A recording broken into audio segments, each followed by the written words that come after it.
Well, hello there. So, Biden's moment of truth in Iran. With negotiation likely to fail, he better be prepared for a military strike. Negotiation in Vienna, Austria over Iran's nuclear program started this week and quickly stalled. And little wonder. Tehran striding towards nuclear weapons and had little interest in a diplomatic breakthrough. That makes it almost certain that President Biden will soon face the fateful choice between allowing the clerical regime to become a nuclear weapons power and using military force to stop it. The red line for military actions will come when Iran's timeline to sprint to nuclear weapon shrink to less than the Pentagon's response time. On the current trajectory, that could happen early this year.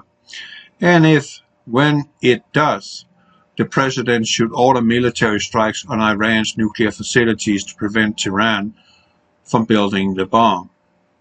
The best possible resolution of this crisis would be a negotiated settlement that is verifiably and permanently closes all of Iran's pathways to the bomb. But the 2015 nuclear deal failed to do that. Of course it did. Obama was president. Wasn't he? No, he was not. Yeah, he was. Damn right he was. Nuclear deal failed to do that, and Tehran isn't interested in any agreement that does. Meanwhile, time is running out. Iran already could produce one bomb worth of weapons-grade uranium in a little of 3 weeks and test a crude nuclear device in 6 months. It might take a year or two to fashion a functioning nuclear warhead that is deliverable on a missile. But once the clerical regime has enough weapons-grade material, the game is over. The world could no longer physically prevent Iranian weaponization. Like North Korea, Tehran could move its bomb-grade material to secret facilities and fashion warheads undisturbed.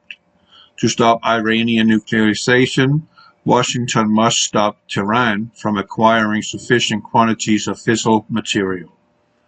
A nuclear-armed Iran would cause further proliferation as the regional powers of Saudi Arabia build their own bombs. Backed by the threat of nuclear weapons, Iran would step up its regional aggression and support to terror and proxy groups, with Washington deterred by fear of escalation.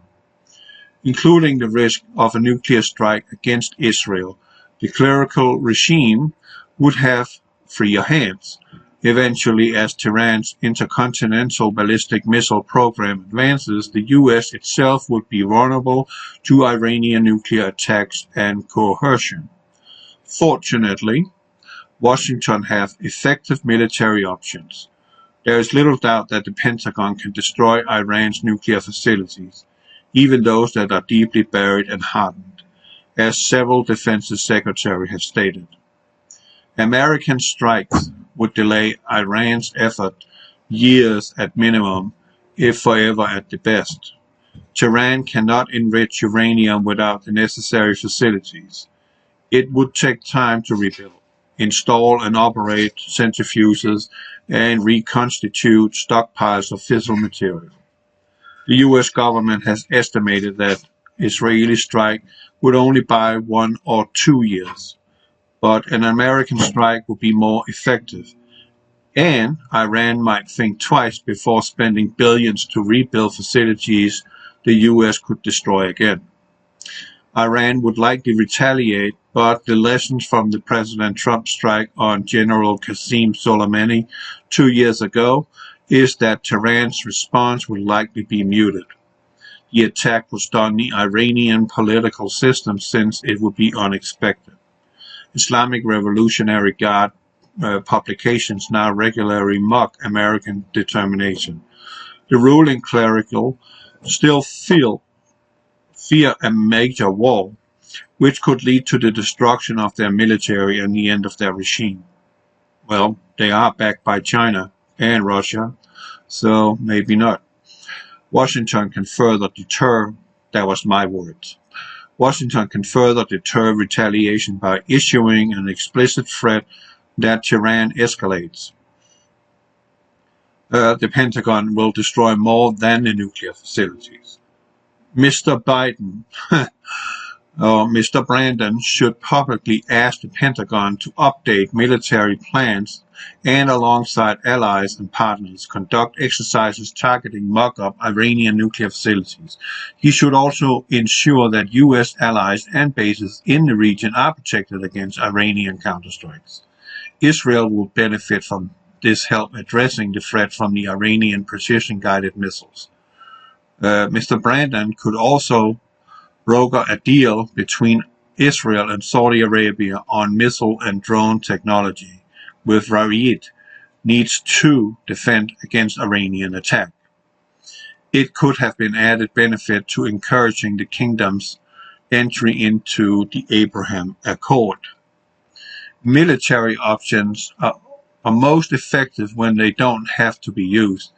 If Tehran understands that diplomatic intricacy will have serious consequences, it will be more likely to negotiate. For those who hold out the hope that coercive diplomacy can still solve the Iranian nuclear challenge, putting the military option back on the table, along with renewed sanctions offensive, is the best bet. If it all fails, Mr. Brandon should be prepared to destroy Iran's nuclear program. The risk of this approach paled in comparison to the threat of living with a nuclear-armed Iran for decades to come. Well, I'm not president, and Iran should be happy I'm not president, because I will annihilate their entire military structure. I will take them out, all of them. Put them back to being bloody nomads. End of story. No more threat. No more threat of God's country, Israel, because that's the goal. It's not so much United States of America. The goal is to destroy Israel. And as it says in the scriptures, right? Come, let us cut them off from being a nation. Let the name Israel no longer be in remembrance. That's how the Muslim thinks. And we have a duty. And it doesn't matter if it's Israel or it's, let's say, Poland. We have a duty to protect against an aggressor, especially an aggressor that would use a nuclear option to gain its means. You understand what I'm saying? I hope you do. And, well, negotiations don't go too well regarding Iran. And then we're looking at the other scene of the battlefield, the political battlefield, or strategically battlefield. Ukraine, Russia, and United States. I understand Russia's disposition in this deal because they have their largest fleet, Navy fleet in the Black Sea. If Ukraine becomes part of NATO, that will put the Russian Navy, the largest offensive navy they have, at risk, and it will be compromised. They will be denied to access the Mediterranean Sea through the Strait because of that. And strategically and defensively, that is not a good position for Russia to be in. So I have it like this. America, you have been playing policeman of this world and Roman Empire for too long. You need to just sit back and let them do what they do over there. And if the Arabs amongst themselves are so bloody busy killing each other off, let the freaking do that. Okay? Just let them. It's not our job. Let them kill each other if that's really what they want. Maybe one day they will learn by all the misery, carnage, and sorrows that comes with perpetual warfare. We don't need to have our hands in this. But we need to have our hands in a situation where a country is determined to get nuclear weapons, and we know they are going to use them as an aggression, not as a deterrence. They will strike. As soon as they get the warhead, or maybe even a dirty bomb, they will strike. That's just how they are. You gotta understand that. Everything went wrong in the Arab world 620 AD when a guy called himself the purest human being on the planet coerced all the Arabs to follow him blindly. Before his time, the Arabs were referring to the Israelites as the people with the book. Which book? For crying out loud, the Torah, the scrolls, the truth. Also what we in the Western world would call the Bible. But when this guy came along,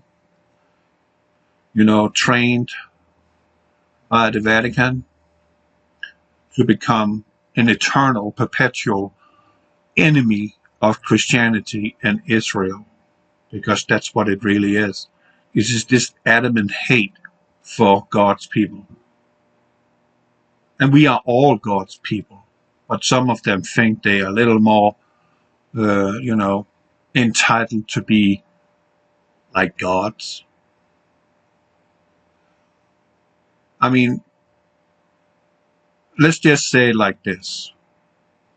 I just gave you my opinion. I just read something for you that is fact. It don't really matter what my opinion is. It don't really matter what the facts is regarding this of Iran and Ukraine, Russia, United States. United States, keep your nose out of this, for crying out loud. Step away. Let that just be what it is. Okay? Why is it always about having more power, more power, more power? Oh, I know what it is. There's this little piece of shit that's sitting behind the curtain who is soon to come on the scene and call himself God. You know who I'm talking about. This is what they are frantically trying to achieve as fast as they possibly can, because they know, all of them, their time is short. They all know that. So they're rushing to it. Like you are rushing to these tents around in the country and around the world to have something put in you that will kill you, which is designed to do so, especially when something is going online here on the 19th. Oh, just wait. It's a binary weapon. Trust me on that. I know it is. So, what can I say? All this is just smoke and mirrors, all BS. Every one of them, except Russia, I believe, is working diligently, fast, at warp speed to achieve the goal, a new world order. This is no more, no less than that. And that has been, ever since the time of Daniel the prophet, and especially by Jesus, been spoken about in details what will come before that. And people are still running around like, I don't believe any of it, and it's right in your face. I rest my case. It's your choice. You can go home, or you can go down in flames. Choice is yours. God bless you.